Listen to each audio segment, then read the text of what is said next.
ಕರ್ತನ ಅತಿ ಪರಿಶುದ್ಧವಾದ ನಾಮದಲ್ಲಿ ವಂದನೆ ಸಲ್ಲಿಸ್ತೀನಿ. ಪ್ರಿಯ ದೇವರ ಮಕ್ಕಳೆಲ್ಲರೂ ಹೇಗಿದ್ದೀರಾ? ನೀವೆಲ್ಲರೂ ಸಂತೋಷವಾಗಿ ಚೆನ್ನಾಗಿದ್ದೀರಾ ಅಂತ ನಾನು ಭಾವಿಸ್ತೀನಿ. ಈ ಒಂದು ದಿನದಲ್ಲಿ ಪ್ರಿಯ ದೇವರ ಮಕ್ಕಳೇ, ಒಂದು ವಿಶೇಷವಾದ ಒಂದು ಆಲೋಚನೆ ತಗೊಂಡು ಬಂದಿದ್ದೀನಿ. ಈ ಒಂದು ಆಲೋಚನೆಯಿಂದ ಯಾರಾದರೂ ಮನಸ್ಸಿಗೆ ಬೇಜಾರಾಗಿದ್ದರೆ ದಯವಿಟ್ಟು ಕ್ಷಮಿಸಿ. ಯಾಕಂದರೆ ಈ ಒಂದು ಅಂತ್ಯದಿಂದಲೇ ಅನೇಕರು ಹಿಂಜಾರಿ ಹೋಗ್ತಾ ಇದ್ದಾರೆ. ಪ್ರಿಯ ದೇವರ ಮಗುವೆ, ಈ ಒಂದು ವಾಕ್ಯವನ್ನು ಯಾರು ಯಾವ ಸಮಯದಲ್ಲಿ ಎಲ್ಲಿ ಹೇಗೆ ನೋಡ್ತೀವಿ ನನಗೆ ಗೊತ್ತಿಲ್ಲ. ಆದರೆ ಇವತ್ತು ಬೆಳಗ್ಗೆ ಎದ್ದು ಒಂದು ವಾಕ್ಯ ನೀವು ನೋಡ್ತಿರ್ಬೋದು, ಅಥವಾ ಕೆಲಸಕ್ಕೆ ಹೋಗಿ ರೆಡಿಯಾಗಿರ್ಬೋದು, ಅಥವಾ ಕೆಲಸದ ಬಂದು ನೀವು ಒಂದು ವಿಡಿಯೋ ನೋಡ್ತಿರ್ಬೋದು. ನೀವು ಯಾವುದೇ ಪರಿಸ್ಥಿತಿ ನೋಡ್ತಿರ್ಬೋದು. ದೇವರು ನಿಮ್ಮನ್ನು ಬಲಪಡಿಸಲು ದೇವರು ನಿಮ್ಮ ಸಂಗಡ ಇರ್ತಾರೆ. ಹೌದು, ಈ ಒಂದು ದೇವರ ಮಾತು ಎಂಬ ಈ ಒಂದು ಕಾರ್ಯಕ್ರಮಕ್ಕೆ ನಿಮ್ಮೆಲ್ಲರೂ ಯೇಸುವಿನ ಮೊದಲ ನಾಮದಲ್ಲಿ ವಂದನೆ ಸಲ್ಲಿಸ್ತೀನಿ. ನೀವೆಲ್ಲರೂ ಹೇಗಿದ್ದೀರಾ? ಎಲ್ಲರೂ ಸಂತೋಷವಾಗಿ ಚೆನ್ನಾಗಿದ್ರೆ ಅಂತ ನಾನು ಭಾವಿಸ್ತೀನಿ. ಪ್ರಿಯ ದೇವರ ಮಗುವೆ, ಇವತ್ತು ನಾನೊಂದು ವಿಷಯವನ್ನು ನಿಮ್ಮ ಹತ್ರ ಹಂಚ್ಕೊಳ್ಳೋಕೆ ಇಷ್ಟಪಡ್ತೀನಿ. 1 ತಿಮೋತಿ ಬರೆದಂಥ ಪತ್ರಿಕೆ 4ನೇ ಅಧ್ಯಾಯ 1ನೇ ವಾಕ್ಯ. ಆದರೂ ಮುಂದಿನ ದಿನಗಳಲ್ಲಿ ಕೆಲವರು ವಂಚಿಸುವ ಆತ್ಮಗಳ ನುಡಿಗಳಿಗೂ ದೆವ್ವಗಳ ಬೋಧನೆಗಳಿಗೂ ಲಕ್ಷ್ಯ ಕೊಟ್ಟು ಕ್ರಿಸ್ತ ನಂಬಿಕೆಯಿಂದ ಭ್ರಷ್ಟರಾಗುವರೆಂದು ದೇವರಾತ್ಮನು ಸ್ಪಷ್ಟವಾಗಿ ಹೇಳುತ್ತಾನೆ. ಆಮೇನ್. ಪ್ರಿಯ ದೇವರ ಮಗುವೆ, ಇವತ್ತು ನಾನೊಂದು ಕಡೆ ನ್ಯೂಸ್ ನೋಡುವಾಗ ನಾನೊಂದು ವಿಷಯ ನೋಡ್ಪಟ್ಟೆ. ಒಂದು ತಾಯಿ ಮಗ ಸತ್ತೋಗಿ 5 ದಿನ ಆಗಿದೆ. 5 ದಿನ ಆಗಿ ಯಾರೋ ಹೇಳಿದ್ರಂತೆ ಬೈಬಲ್ ಓದ್ಕೊಂಡು ಕೂತ್ಕೊಂಡ್ರೆ ಮಗ ಬದುಕ್ತಾನೆ ಅಂತ. ಇವತ್ತು ಪ್ರಿಯ ದೇವರ ಮಗುವೆ, ಸತ್ಯವೇದ ಸರಿಯಾಗಿ ತಿಳ್ಕೊಳ್ಳದೆ ಅನೇಕರು ತಪ್ಪಾಗಿ ಕಲ್ಪನೆ ಮಾಡಿಕೊಂಡು ಈ ಲೋಕದಲ್ಲಿ ಎಷ್ಟೋ ಜನರು ಹಿಂಜಾರಿ ಹೋಗ್ತಾ ಇದ್ದಾರೆ. ಪ್ರಿಯ ದೇವರ ಮಗುವೆ, ಇವತ್ತಿನ ದಿನದಲ್ಲಿ ಈ ಒಂದು ಕಡೆಯ ದಿನಗಳಲ್ಲಿ ಇವತ್ತು ನೀನು ಜೀವಿಸುತ್ತಿರುವುದು ಕ್ರಿಸ್ತನ ಬರೋಣ ಸಮೀಪವಾಗಿದೆ. ಆದ್ದರಿಂದ ಸತ್ಯವನ್ನು ತಿಳಿಯಿರಿ, ಸತ್ಯ ನಿಮ್ಮನ್ನು ಬಿಡುಗಡೆ ಮಾಡುತ್ತದೆ. ಈ ಒಂದು ವಾಕ್ಯದಲ್ಲಿ 5 ವಿಷಯ ಅಡಕವಾಗಿದೆ. 1, ಆದರೂ ಮುಂದಿನ ದಿನಗಳಲ್ಲಿ ಕೆಲವರು ವಂಚಿಸುವ ಆತ್ಮಗಳು. ಮುಂದಿನ ದಿನಗಳು ಅಂದರೆ ಯಾವುದು? ನಂಬರ್ 1 ಪಾಯಿಂಟು, ಮುಂದಿನ ದಿನಗಳು ಅಂದರೆ ಯೇಸು ಸ್ವಾಮಿ ಬರೋಣದಂಥ ಮುಂಚೆ, ಅಂದರೆ ಇವಾಗ ಏನಿದೆ ಸಮಯ, ಇವಾಗ ನಡೀತಿದೆಯಲ್ಲ, ಈ ಸಮಯದಲ್ಲಿ ಅನೇಕರು ಹಿಂಜಾರಿ ಹೋಗ್ತಾ ಇದ್ದಾರೆ. ನಂಬರ್ 1, ಇವತ್ತು ದೇವರ ಬರೋಣದಲ್ಲಿ ಈ ಒಂದು ದಿನದಲ್ಲಿ ಅನೇಕರು ಅಪಾಯವಾದ ಕಾಲದಲ್ಲಿ, ಅಪಾಯವಾದ ಸಂಚಿಕೆಯಲ್ಲಿ, ಅಪಾಯವಾದ ಜೀವಿತದಲ್ಲಿ ನಡೀತಾ ಇದ್ದಾರೆ. ಯಾಕಂದರೆ ಕ್ರಿಸ್ತನ ಬರೋಣ ಸಮೀಪವಾಗಿದೆ. ಅದಕ್ಕಾಗಿ ಆದರೂ ಮುಂದಿನ ದಿನಗಳಲ್ಲಿ ಕೆಲವರು ವಂಚಿಸುವ ಆತ್ಮಗಳಿಗೂ ದೆವ್ವಗಳ ಬೋಧನೆಗಳಿಗೂ ಕಿವಿಕೊಟ್ಟು ಕ್ರಿಸ್ತ ನಂಬಿಕೆಯಿಂದ ಭ್ರಷ್ಟರಾಗುವರೆಂದು ದೇವರಾತ್ಮ ಸ್ಪಷ್ಟವಾಗಿ ಹೇಳ್ತಾ ಇದ್ದಾನೆ. ನಾನು ಅವಾಗಲೇ ಹೇಳಿದ್ದೆ, ನಂಬರ್ 1 ಮುಂದಿನ ದಿನಗಳು. ಇವತ್ತು ಮುಂದಿನ ದಿನಗಳಂದ್ರೆ ಯಾವುದು? ನಾಳೆ ನಾಡ್ದಲ್ಲ, ಯೇಸು ಕ್ರಿಸ್ತನ ಬರುವುದಕ್ಕಿಂತ ಮುಂಚೆ ಇರುವಂಥ ದಿನಗಳು ಮುಂದಿನ ದಿನಗಳು. ಅದು ಇವಾಗ ನಾನು ನೀನು ಜೀವಿಸ್ತಿದ್ದೇವೆ. ಈ ಒಂದು ದಿನದಲ್ಲಿ ಅನೇಕರು ಹಿಂಜಾರಿ ಹೋಗುವಂಥ ದಿನಗಳಾಗಿದೆ. ಪ್ರಿಯ ದೇವರ ಮಗುವೆ, ನೋಡಿದರೆ ಅನೇಕರು ಸತ್ಯವೇದ ಓದಿ, ಬೈಬಲ್ ಓದಿ, ಪ್ರಾರ್ಥನೆ ಮಾಡಿ ಇವತ್ತು ದೇವರ ಸನ್ನಿಧಿಯಿಂದ ಅನೇಕರು ಹಿಂಜಾರಿ ಹೋಗ್ತಾ ಇದ್ದಾರೆ. ಈ ಒಂದು ದಿನದಲ್ಲಿ ಪ್ರಿಯ ದೇವರ ಮಗುವೆ, ನಾನು ನೀನು ದೇವರ ಸನ್ನಿಧಿಯಲ್ಲಿ ಬಲವಾಗಿ ನಿಲ್ಲಬೇಕು. ಈ ಒಂದು ಅಂತ್ಯ ದಿನದಲ್ಲಿ ನಾವು ಕೈ ಬಿಡಲ್ಪಡಬಾರ್ದು. ನೆಕ್ಸ್ಟ್ ನೋಡುವುದಾದ್ರೆ 2ನೇ ಪಾಯಿಂಟು, ವಂಚಿಸುವ ಆತ್ಮಗಳು ಮತ್ತು ದೆವ್ವಗಳ ಬೋಧನೆ. ಪ್ರಿಯ ದೇವರ ಮಗುವೆ, ಇವತ್ತು ನೀವು ಅನೇಕರು ಈ ಒಂದು ವಂಚಿಸುವಂಥ ಆತ್ಮ ಯಾರಿಗೂ ಬೇರೆಯವ್ರಿಗಲ್ಲ, ಅವಿಶ್ವಾಸಿಗಳಲ್ಲ, ವಿಶ್ವಾಸಿಗಳಿಗೆ ಸೈತಾನಾದವನು ದಾರಿ ತಪ್ಪಿಸ್ತಾ ಇದ್ದಾನೆ. ಒಂದು ಸುಳ್ಳು ಬೋಧನೆಗಳ ಮುಖಾಂತರ ಮೇಲ್ನೋಟಕ್ಕೆ ಯಾರಾದರೂ ಒಂದು ಸೇವಕರು ಅಥವಾ ಒಂದು ಮೆಸೇಜ್ ನೋಡ್ತಾ ಇದ್ದರೆ ಒಂದು ಒಳ್ಳೆಯ ರೀತಿಯಲ್ಲಿರುತ್ತೆ. ಆದರೆ ಸತ್ಯವನ್ನು ತಿರುಚಿ ಹಾಕುವಂಥ ವಿಷಯಗಳು ಅಡಕವಾಗಿದೆ. ಇವತ್ತು ದೇವರ ವಾಕ್ಯದ ವಿರುದ್ಧವಾಗಿ ಯಾರಾದರೂ ಏನಾದರೂ ಹೇಳ್ತಿದ್ದಾರೆ, ಏನಾದರೂ ಹೇಳ್ತಾ ಇದ್ದಾರೆ, ಸರಿನೋ ತಪ್ಪು ಒಂದು ಪರಿಶೀಲನೆ ಮಾಡಿಕೊಳ್ಳಿ. ಪ್ರಿಯ ದೇವರ ಮಗುವೆ, ಇವತ್ತು ದೆವ್ವಗಳ ಬೋಧನೆಗಳಿಗೆ ಅನೇಕರು ಏನಾಗ್ತಾ ಇದ್ದಾರೆ? ಹಿಂಜಾರಿ ಹೋಗ್ತಾ ಇದ್ದಾರೆ. ಕಡೆಯ ದಿನದಲ್ಲಿ ದೇವರು ಆದುಕೊಂಡವರನ್ನೇ ಶತ್ರುವಾದನ್ನು ವಂಚಿಸ್ತಾರೆ ಅಂತ ವಾಕ್ಯ ಬರಲ್ಪಟ್ಟಿದೆ. ಇವತ್ತಿನ ದಿನದಲ್ಲಿ ನಿನ್ನನ್ನು ದೇವರು ಕರೆದಿರುವಾಗ, ಇವತ್ತು ನೀನು ದೇವರಾಗಿ ಜೀವಿಸುತ್ತಿರುವಾಗ, ಈ ಒಂದು ವಂಚಿಸುತ್ತಿರುವಂಥ ಆತ್ಮಗಳಿಗೂ ಮತ್ತು ದೆವ್ವಗಳ ಬೋಧನೆಗಳಿಗೆ ನಾವು ಬಿದ್ದೋಗಬಾರ್ದು. ಅದಕ್ಕಾಗಿ ಈ ಒಂದು ದಿನದಲ್ಲಿ ನಾವು ಎಚ್ಚರವಾಗಿರಬೇಕು. ಹಲ್ಲೆಲೂಯಾ. ಎಷ್ಟು ಜನ ನಂಬ್ತೀರ? ಇವತ್ತು ನೀನು ಎಚ್ಚರಿಕೆ ಆಗಿದ್ದೇವೆ. ನಾನು ನೀನು ದೇವರ ಸಮ್ಮುಖದಲ್ಲಿ ಎಚ್ಚರಿಕೆಯಾಗಿದ್ದೇವೆ. ಆ ಒಂದು ನಂಬಿಕೆ ನಮಗಿರಬೇಕು.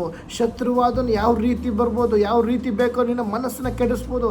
ಸ್ವಂತದವ್ರ ದೂರದವ್ರ ಮುಖಾಂತರ ಅಷ್ಟೇ ಯಾಕೆ, ನಮ್ಮ ಸಹೋದರ ಸಹೋದರಿಯಿಂದ ನಾವು ಯಾರು ನಂಬ್ತೀವಿ ಅವ್ರ ಮುಖಾಂತರ. ಬೇಡ ನೋಡು ಸಹೋದರ, ನೋಡಿ ಸಹೋದರಿ, ಇದು ಇವ್ರು ಹೇಳ್ತಾ ಇರೋದು ಕರೆಕ್ಟು, ಇವ್ರು ಹೇಳ್ತಾ ಇರೋದು ಸರಿ ಅಂತ ಅನೇಕರು ಏನು ಮಾಡ್ತಾರೆ, ಬೇಡವಾದ ಸುಳ್ಳು ಬೋಧನೆಗಳು ಹೇಳಿ ನಿನ್ನಲ್ಲಿರುವಂಥ ಸತ್ಯವನ್ನು ತಿರುಚುವಂಥ ಕೆಲಸ ಮಾಡ್ತಾರೆ. ಅದಕ್ಕಾಗಿ ಈ ಒಂದು ದಿನದಲ್ಲಿ ಸತ್ಯ ಏನು ಅಂತ ನಾವು ತಿಳಿದುಕೊಂಡು ಸತ್ಯದಲ್ಲಿ ನಿಲ್ಲಬೇಕಾಗುತ್ತೆ. ನೆಕ್ಸ್ಟ್ 3ನೇ ಪಾಯಿಂಟ್ ನೋಡುವುದಾದರೆ ಲಕ್ಷ್ಯ ಕೊಟ್ಟು. ಪ್ರಿಯ ದೇವರ ಮಗುವೆ, ಈ ಒಂದು ಲಕ್ಷ್ಯ ಕೊಟ್ಟು ನೋಡುವುದಾದ್ರೆ ಜನರ ಮನಸ್ಸಿನಲ್ಲಿ ಅನೇಕರು ಅವ್ರೇನು ಅನ್ಕೋತಾರೆ, ಇವ್ರೇನು ಅನ್ಕೋತಾರೆ, ಅವ್ರ ಮನೇಲಿ ಏನು ನಡ್ತದೆ, ಇವ್ರ ಮನೇಲಿ ಏನು ನಡ್ತದೆ. ಯಾರಾದರೂ ಒಬ್ಬರು ಮನೆ ವಿಷಯ ಅಂದರೆ ಎಲ್ಲಿಲ್ದರ ಕೆಲಸ ಬಿಟ್ಟು ಗಮನ ಕೊಟ್ಟು ಕೇಳ್ತೇವೆ. ಹೌದೋ ಅಲ್ವಾ? ಪ್ರಿಯ ದೇವರ ಮಗುವೆ, ಇವತ್ತು ನಾವು ಈ ರೀತಿ ಬೇಡವಾದ ವಿಷಯಗಳಿಗೆ ನಾವು ಕಿವಿಗೊಡೋದ್ರಿಂದನೇ ಆತ್ಮಿಕವಾಗಿ ಬೆಳೆಯಲು ಅನೇಕ ವಿಷಯಗಳು ತಡೆಯಾಗಿ ನಿಂತಿದೆ. ಪ್ರಿಯ ದೇವರ ಮಗುವೆ, ಒಂದು ಬೇಡವಾದ ತಪ್ಪು ಬೋಧನೆ ನೀನು ಇವತ್ತು ಕಿವಿ ಕೊಡುವುದೇ ಆದರೆ ಇದು ಸರಿನ ತಪ್ಪು ಅಂತ ನೋಡಿ ಪರಿಶೀಲಿಸಿ ನೀವತ್ತು ಸರಿಪಡಿಸ್ಕೊಬೇಕಾಗುತ್ತೆ. ಹಲ್ಲೆಲೂಯಾ. ಯಾವಾಗಲೂ ಸತ್ಯವನ್ನು ಬಿಟ್ಟು ಸುಳ್ಳು ಬೋಧನೆ ಇರುವಂಥ ಸಿದ್ಧಾಂತಗಳನ್ನು ನೀವು ಕಿವಿ ಕೊಡದಂತೆ ದೇವರ ವಾಕ್ಯದಲ್ಲಿ ಏನು ಬರೆಯಲ್ಪಟ್ಟಿದೆ, ದೇವರ ವಾಕ್ಯದಲ್ಲಿ ಏನಿದೆ ಅದನ್ನು ನಾವು ಪರಿಶೋಧನೆ ಮಾಡುವವರಾಗಿರಬೇಕು. ಹಲ್ಲೆಲೂಯಾ. ಒಮ್ಮೊಮ್ಮೆ ಅನೇಕರು ಬಂದು ಹೇಳ್ತಾರೆ, ನಿಮ್ಮ ನಂಬಿಕೆ ಭ್ರಷ್ಟರಾಗುವಾಗೆ, ನಿಮ್ಮ ನಂಬಿಕೆಯನ್ನು ಬಿದ್ದೋಗುವಾಗೆ, ನಿಮ್ಮ ನಂಬಿಕೆಗೆ ಒಂದು ದಾಹ ಇಲ್ಲದ ಹಾಗೆ, ನಿಮ್ಮ ನಂಬಿಕೆಯಲ್ಲಿ ಅನೇಕರು ಪ್ರಾರ್ಥನೆಯಲ್ಲಿ ಆತ್ಮಿಕೂ ಚೆನ್ನಾಗಿರ್ತಾರೆ, ಆದರೆ ನಿಮ್ಮ ನಂಬಿಕೆ ಬಿದ್ದೋಗೋ ರೀತಿ ಬೇಡವಾದ ವಿಷಯಗಳು ಮಾತಾಡ್ತಾರೆ, ಲೋಕದ ವಿಷಯಗಳು ಮಾತಾಡ್ತಾರೆ, ಇನ್ನೊಬ್ಬರ ಕುಟುಂಬದ ವಿಷಯಗಳು ಮಾತಾಡ್ತಾರೆ, ಅಥವಾ ಇನ್ನೊಬ್ಬರ ಜೀವಿತದ ವಿಷಯಗಳು ಮಾತಾಡ್ತಾರೆ. ಅರೆ, ಮನಸಾಂತರ ಪಟ್ಟಿರುವಂಥ ವಿಷಯ ಮಾತಾಡಲ್ಲ, ದೇವರ ಸನ್ನಿಧಿಯಲ್ಲಿ ಬಿಡುಗಡೆ ಹೊಂದಿರುವಂಥ ವಿಷಯ ಮಾತಾಡಲ್ಲ, ದೇವರಿಗೆ ವಿರುದ್ಧವಾದದ್ದು, ದೇವ್ರಿಗೆ ಇಷ್ಟವಿಲ್ಲದಂಥ ಕಾರ್ಯಗಳನ್ನು ಮಾತಾಡಿ ನೀವು ಲಕ್ಷ್ಯ ಕೊಟ್ಟು ನಿನ್ನ ಆತ್ಮಿಕ ಜೀವಿತಕ್ಕೆ ಬೀಳಿಸುವಾಗೆ ಶತ್ರು ಮಾಡ್ತಾ ಇದ್ದಾನೆ. ಪ್ರಿಯ ದೇವರ ಮಗುವೆ, ಇವತ್ತು ನಿನ್ನ ಜೀವಿತದಲ್ಲಿ ಯಾರಾದರೂ ಬಂದು ಬೇರೆಯವರ ಕುಟುಂಬದ ವಿಷಯ, ಯಾರಾದರೂ ಬಂದು ಬೇರೆಯವರ ಕೆಟ್ಟು ಹೋಗಿರುವಂಥ ಜೀವಿತ ವಿಷಯ, ಬೇರೆಯವರ ಒಂದು ಪಾಪದ ವಿಷಯ, ಬೇರೆಯವರ ಒಂದು ಯಾವುದಾದ್ರೂ ಬೇಡವಾದ ವಿಷಯ ನಿನ್ನ ಸನ್ನಿಧಿಯಲ್ಲಿ ಬಂದು ನಿನ್ನ ಮಾತ್ರ ಮಾತಾಡ್ತಾ ಇದ್ದಾರೆ ಅಂದರೆ ಇವತ್ತು ನೀನು ನಂಬು, ಇದು ಸೈತಾನದಿಂದ ಬಂದಂಥ ಮಾತಾಗಿದೆ. ಸೈತಾನ ನನ್ನಿಂದ ಬಿಟ್ಟು ತೊಲಗು. ಸೈತಾನನ ಗದರಿಸರಿ, ಆತನು ನಿಮ್ಮನ್ನು ಬಿಟ್ಟು ಓಡಿ ಹೋಗುವನು. ಇವತ್ತು ನಿನ್ನ ಜೀವಿತದಲ್ಲಿ ಬೇಡವಾದ ಚಿಂತೆಗಳು, ಬೇಡವಾದ ಆಲೋಚನೆಗಳು ನಿನ್ನ ಕಿವಿಗೆ ಬಂದು ಶತ್ರುವಾದನು ಕಿವಿಗೆ ಊದ್ತಾ ಇದ್ದಾನೆ ಅಂದರೆ ಇವತ್ತು ಎಚ್ಚರಗೊಳ್ಳಬೇಕು. ಹಲ್ಲೆಲೂಯಾ. ಯಾವ ವಿಷಯಕ್ಕೆ ನಾವು ಲಕ್ಷ್ಯ ಕೊಡ್ತಾ ಇದ್ದೀವಿ? ಇವತ್ತು ನಾವು ಲಕ್ಷ್ಯ ಕೊಡುತ್ತಿರುವುದು ದೇವರ ವಾಕ್ಯಕ್ಕಾಗಿದೆ, ದೇವರ ಮಾತಿಗಾಗಿದೆ. ದೇವರ ವಾಕ್ಯತೆಗೆ ನೀನು ಲಕ್ಷ್ಯ ಕೊಡುವುದೇ ಆದರೆ ನಿನ್ನನ್ನು ಪಾಪದಲ್ಲಿ, ನಿನ್ನನ್ನು ಆತ್ಮಿಕದಲ್ಲಿ ಬೀಳ್ಸಕ್ಕಾಗೋದಿಲ್ಲ. ಹಲ್ಲೆಲೂಯಾ. ಎಷ್ಟು ಜನ ನಂಬ್ತಾರ? ಇವತ್ತು ನೆಕ್ಸ್ಟು 4ನೇ ಪಾಯಿಂಟ್ ನೋಡೋದಾದರೆ ಕ್ರಿಸ್ತ ನಂಬಿಕೆಯಿಂದ ಭ್ರಷ್ಟರಾಗುವರು. ಪ್ರಿಯ ದೇವರ ಮಗುವೆ, ಇವತ್ತೊಂದು ದಿನದಲ್ಲಿ ಅನೇಕರನ್ನು ಆವಾಗಲೇ ಹೇಳಿದೆ, ಈ ಒಂದು ಅಂತ್ಯ ದಿನದಲ್ಲಿ ಗಂಭೀರವಾಗಿ ಒಂದು ಎಚ್ಚರಿಕೆಯಾಗಿ ನಾವು ಜೀವಿಸಬೇಕು. ಯಾಕಂದರೆ ಆ ವಿಶ್ವಾಸಿಗಳ ಬಗ್ಗೆ ಇಲ್ಲಿ ಹೇಳ್ತಿಲ್ವ, ವಿಶ್ವಾಸಿಗಳ ಬಗ್ಗೆ. ಕ್ರಿಸ್ತ ನಂಬಿಕೆಯಿಂದ ಭ್ರಷ್ಟರಾಗುವರು. ಇವತ್ತು ಯಾರಿಗೂ ಒಂದು ಅವಿಶ್ವಾಸಿಗೆ ಹೇಳ್ತಿಲ್ಲ, ವಿಶ್ವಾಸಿಗಳು ಇವತ್ತು ಕ್ರಿಸ್ತ ನಂಬಿಕೆಯಲ್ಲಿ ಭ್ರಷ್ಟರಾಗ್ತಾ ಇದ್ದಾರೆ. ಮೊದಲಿದ್ದಂಥ ನಂಬಿಕೆ, ಮೊದಲಿದ್ದಂಥ ಪ್ರಾರ್ಥನೆ, ಮೊದಲಿದ್ದಂಥ ದೇವರ ಸನ್ನಿಧಿರುವಂಥ ಒಂದು ಭಯಭಕ್ತಿ ಅನೇಕರಿಗೆ ಕಡಿಮೆ ಆಗಿದೆ. ಯಾಕಂದರೆ ದಿನ ಏನಾಗಿದೆ, ಬೇಡವಾದ ಬೋಧನೆಗಳು, ತಪ್ಪಾದ ಬೋಧನೆಗಳಿಗೆ ಮರುಳಾಗಿ ಇವತ್ತು ಕ್ರಿಸ್ತ ನಂಬಿಕೆಯಲ್ಲಿ ಹಿಂಜಾರಿ ಹೋಗ್ತಾ ಇದ್ದಾರೆ. ಆರಂಭದಲ್ಲಿದ್ದಂಥ ಕ್ರಿಸ್ತನ ನಂಬಿಕೆಯಲ್ಲಿ ನೀವು ಇವತ್ತು ಬರಬೇಕು.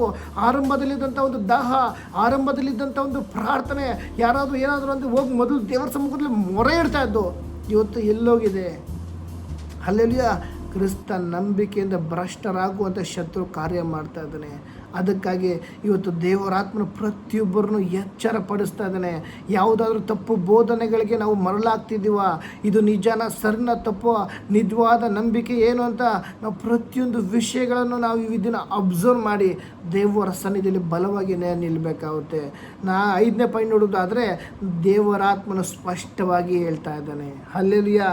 ದೇವರಾತ್ಮನು ಸ್ಪಷ್ಟವಾಗಿ ಹೇಳುತ್ತಾನೆ. ಇಲ್ಲಿ ಪೌಲನು ಯಾವುದೇ ರೀತಿ ಮಾನಸಿಕವಾಗಿ ಹೇಳ್ತಿಲ್ಲ, ಅಲ್ಲಿ ತಿಮೋತಿಯನಿಗೆ ಹೇಳ್ತಾ ಇರೋದು ಮಾತಿದು, ಪೌಲನು ಯಾವುದೋ ಸ್ವಂತ ಊಹೆಯಿಂದ ಹೇಳ್ತಿಲ್ಲ, ದೇವರಾತ್ಮನು ಸ್ವಂತವಾಗಿ ಅತ್ಯಂತ ಸ್ಪಷ್ಟವಾಗಿ ಖಚಿತಪಡಿಸಿ ಸಭೆಗಳಿಗೆ, ವಿಶ್ವಾಸಿಗಳಿಗೆ ಈ ಒಂದು ದಿನದಲ್ಲಿ, ಅಂತ್ಯ ದಿನದಲ್ಲಿ ಜಾಗರೂಕರಾಗಿರಬೇಕೆಂದು ಎಚ್ಚರಪಡಿಸುವಂಥ ಮಾತಾಗಿದೆ ಇದು.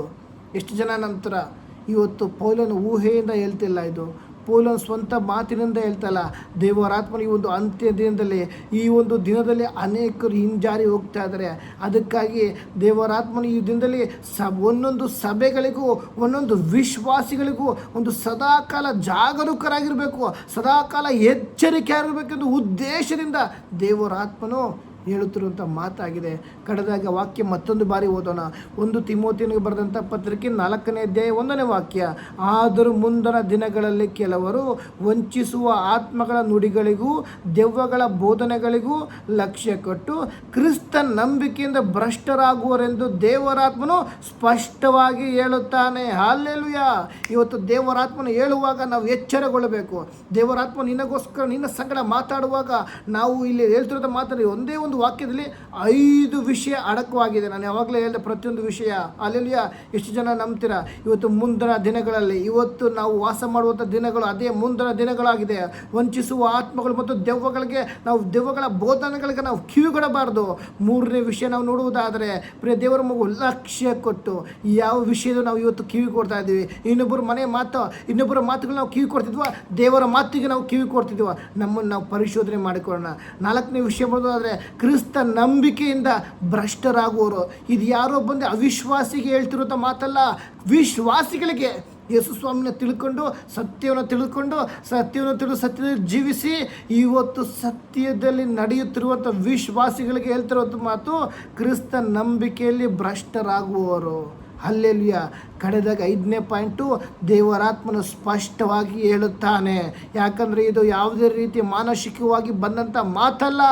ದೇವರಾತ್ಮನು ಲೋಕದ ಪ್ರತಿಯೊಂದು ಸಭೆಗಳಿಗೂ, ಲೋಕದಲ್ಲಿರೋ ಪ್ರತಿಯೊಂದು ವಿಶ್ವಾಸಿಗಳು ಜಾಗರೂಕರಾಗಿ ಎಚ್ಚರಿಕೆಯಾಗಿದ್ದು ಇರಬೇಕೆಂದು ಅದು ದೇವರ ಉದ್ದೇಶವಾಗಿದೆ. ಅದಕ್ಕಾಗಿ ಇದು ದೇವರ ಮಾತಾಗಿದೆ. ಆಮೇನ್. ಎಷ್ಟು ಜನ ನಂತರ ಇವತ್ತು ದೇವರು ನಮ್ಮೊಟ್ಟಿಗೆ ಮಾತಾಡಿದ್ದಾರೆ. ಇವತ್ತು ನಾವು ಎಚ್ಚರಗೊಳ್ಳೋಣ, ನಾವು ಒಬ್ಬೊಬ್ಬರು ಬಲವಾಗಿ ನಿಲ್ಲೋಣ. 1000 ಜನ ಬಂದು 1000 ನಮ್ಮನ್ನು ಮನಸ್ಸಿಗೆಡಿಸ್ಬೋದು. ಪ್ರಾರ್ಥನೆಯಲ್ಲಿ ಬೀಳಿಸ್ಬೇಕು ಶತ್ರು ಕಾಯ್ತಾ ಇರ್ತಾನೆ. ಯಾಕಂದರೆ ನನ್ನ ಮೇಲೆ ಒಂದು ಉದ್ದೇಶ ಇದೆ, ನನ್ನ ಮೇಲೆ ದೇವರ ಯೋಜನೆ ಇದೆ, ನನ್ನ ಮೇಲೆ ದೇವರ ಪದ್ಧತಿ ಇದೆ. ಇವೆಲ್ಲವೂ ನಡಿಬಾರ್ದು ಅಂತ ಶತ್ರು ಪ್ಲಾನ್ ಮಾಡಿದ್ದಾರೆ. ಅದರಿಂದ ಇವತ್ತು ದಿನದಲ್ಲಿ ನಾವು ದೇವರಾಗಿ ಪ್ರಯೋಜನ ಆಗೋಣ. ಹೌದು, ಇವತ್ತು ನೀವು ಯಾವುದೇ ಪರಿಸ್ಥಿತಿಯಲ್ಲಿ ಇರ್ಬೋದು, ದೇವರು ನಿಮ್ಮನ್ನು ಕರೆದಿದ್ದಾರೆ, ದೇವರು ನಿಮ್ಮನ್ನು ನಡೆಸ್ತಾ ಇದ್ದಾರೆ, ದೇವರು ನಿಮ್ಮನ್ನು ಬಲಪಡಿಸ್ತಾ ಇದ್ದಾರೆ. ಧೈರ್ಯವಾಗಿರಿ, ಸಂತೋಷವಾಗಿರಿ. ಈ ಒಂದು ವಾಕ್ಯದ ಮುಖಾಂತರ ದೇವರು ನಿಮ್ಮೆಲ್ಲರನ್ನು ಆಶೀರ್ವದಿಸಲಿ. ಆಮೇನ್.